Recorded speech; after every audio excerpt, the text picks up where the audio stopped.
राधा रानी की जय हो वृंदावन धाम की, जय हो मेरे बांके बिहारी लाल की, जय हो यमुना रसरानी की। भक्ति कैसी हो, भक्ति सुदामा जैसी हो। एक ऐसा भक्त जिसके घर में कभी भी 1 किलो आटा भी नहीं रहता था। कभी पूरे जीवन में सुदामा जी के घर 1 किलो आटा भी इकट्ठा नहीं कर पाए। पर कभी हम सब ने यह नहीं सुना होगा कि भगवान को कभी कुछ गलत बोलते थे। भगवान से जो भी मिल जाता था उसी में संतुष्ट रहते थे। ऐसे भक्त थे सुदामा जी। कभी कोई शिकायत नहीं करते थे। कभी सुदामा जी ने कोई शिकायत नहीं की। भगवान कृष्ण सोचते थे कि सुदामा उनसे कुछ मांगे, पर सुदामा जी कुछ मांगते नहीं थे। सुदामा जी सोचते थे जो भी मेरे पास है मैं उसी में खुश हूँ, उतने में ही खुश रहूँ। फटी धोती में ही खुश रहते थे। सुदामा जी की पत्नी का नाम था सुशीला। सुशीला बहुत ही भगवत भक्त थी, पर फिर भी नारी का स्वभाव था तो मन में आ ही जाता था कि सब अच्छे से रहते हैं, हम पर खाने को कुछ भी नहीं है, भोजन भी नहीं है, पहनने को वस्त्र भी नहीं है, बच्चे हमारे भूखे रहते हैं। सुशीला बहुत सोचती रहती है कि क्या करूं ऐसा कि घर में कुछ इकट्ठा हो, हमारे दिन भी कुछ सुधरें।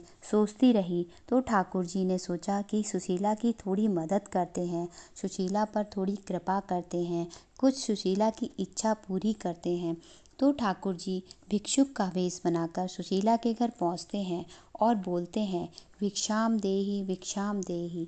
सुशीला घर से बाहर निकलती हैं और बोलती हैं, महाराज जी हमारे यहाँ तो सूतक हैं, कुछ नहीं मिलेगा आपको। भगवान बोले, कब तक की सूतक है, हमें बता दो, हम तब आ जाएंगे।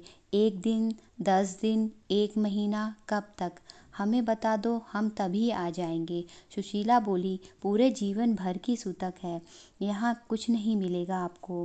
प्रभु बोले, ऐसा कैसे? सुशीला बोली, महाराज एक अन्न का दाना भी नहीं है। प्रभु बोले, सुदामा इतना बड़ा राजा का मित्र होते हुए भी घर में अन्न का दाना नहीं है। सुशीला को अब तक नहीं पता था कि द्वारिकाधीश सुदामा जी के मित्र हैं। सुदामा जी ने कभी बताया ही नहीं। आज भगवान कृष्ण जी सुशीला को बताने आए हैं ताकि सुशीला थोड़ा जिद करे कि जाओ अपने मित्र द्वारिकाधीश के पास जाओ। भगवान बोले, द्वारिकाधीश का मित्र होकर के कुछ नहीं घर में खाने को। सुशीला बोली, क्या भगवान जी बोले तुमको नहीं पता?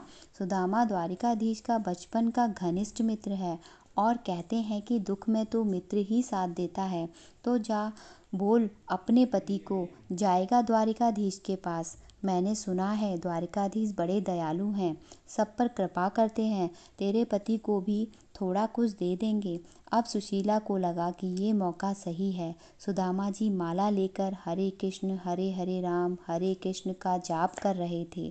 तभी सुशीला आई कि अभी भक्ति में गहराई में हैं, मेरी बात को समझेंगे।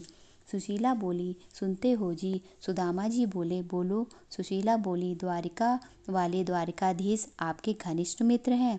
आपकी मित्रता थी कृष्ण से, आपने तो बताया ही नहीं। बस जैसे ही सुना सुदामा जी ने कृष्ण के बारे में तुरंत आंखों से अश्रु बहने लगे।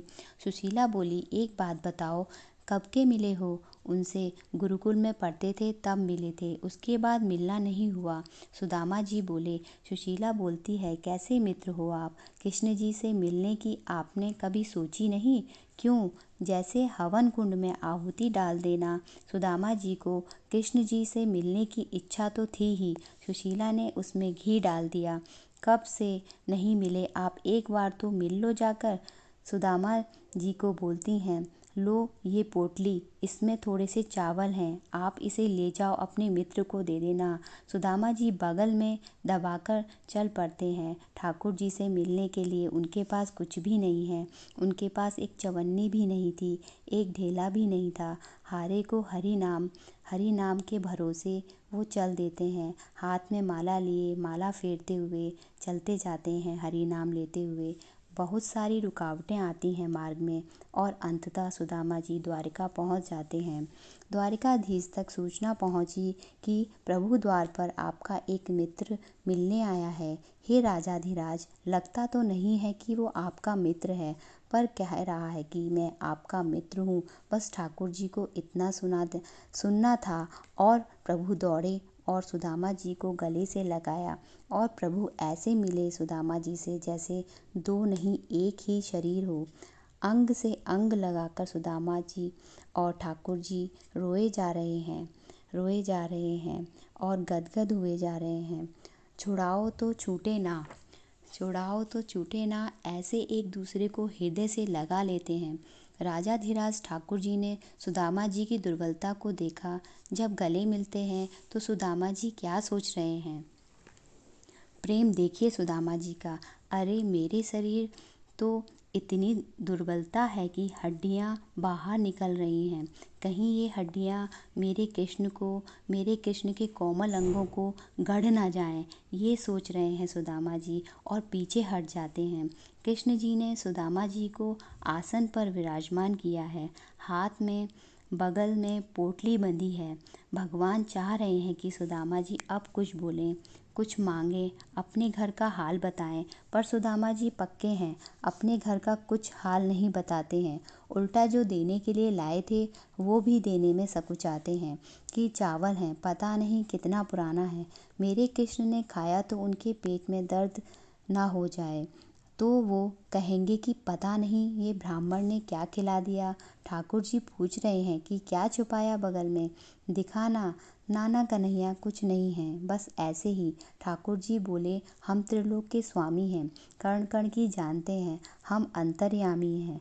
हमें ही छल रहे हो, हमको ही धोखा दे रहे हो, ऐसा मन में कन्हैया सोचते रहे। भक्त वत्सल भगवान ने सुदामा जी के आंसुओं से चरण धोए हैं। फिर बोलते हैं, मेरी भाभी ने मेरे लिए क्या भेजा है। मांगा पोटली को और पोटली में से एक मुट्ठी चावल खाए। बोले, सुदामा बड़े स्वादिष्ट चावल हैं। दूसरी मुट्ठी चावल खाते हैं और बोलते हैं, मित्र बहुत स्वादिष्ट चावल हैं। तीसरी मुट्ठी खाने लगे तो रुक्मणी जी ने हाथ पकड़ लिया और बोला, प्रभु आप सब खा लेंगे, हमें भी दीजिए, हम भी खाएंगे, हमारे लिए क्या बचेगा फिर। जब भक्त थोड़ा भी देते हैं तो भगवान को तो थोड़े में ही भगवान भक्त को बहुत कुछ दे देते हैं। 2 मुट्ठी चावल सुदामा जी ने दिए तो 2 लोगों की संपत्ति कन्हैया ने सुदामा जी को दे दी। हमारे देने की देर है, थोड़ा भी हम दान करते हैं तो हमें भगवान दुगना तिगुना करके देते हैं। सुदामा जी अब रुके कृष्ण जी के पास। जब घर चलते हैं उनको कुछ पता नहीं था कि कन्हैया ने क्या दिया है। अब घर को जा रहे हैं और सोचते हैं कि सुशीला पूछेगी कि कृष्ण जी ने कुछ नहीं दिया, पूछेगी और वो तो पागल है, कृष्ण के प्रति द्वेष रख लेगी, बोलेगी कैसा मित्र था, कुछ नहीं दिया। सुशीला के मन में कृष्ण के प्रति द्वेष आए, ये मैं नहीं चाहता। इसलिए सुदामा जी सोच रहे हैं कि ये बोल दूंगा कि कृष्ण ने दिया तो बहुत कुछ था, बहुत सारा दिया था, पर सबको रास्ते में थोड़ा थोड़ा बांटता हुआ आ रहा हूँ, इसलिए सब खत्म हो गया। ये सोचकर सुदामा जी चलते जा रहे हैं और पहुँचे अपने गांव। तो हम सब जानते हैं कि जहाँ टूटी फूटी झोंपड़ी थी सुदामा जी की, वहाँ बड़े बड़े महल, आलीशान पूरा साम्राज्य बन गया था। ऐसी भक्ति थी सुदामा जी की कृष्ण जी के प्रति, और कृष्ण जी की सुदामा जी के प्रति सच्ची भक्ति थी। सुदामा जी की ऐसी भक्ति जिसमें शिकवा शिकायत न थी अपने प्रभु के प्रति। चाहे कितनी भी मुसीबतें आई हों, विपत्तियां आई हों उनके जीवन में, ऐसे सच्चे भक्त थे सुदामा जी। श्री राधे श्री राधे श्री राधे।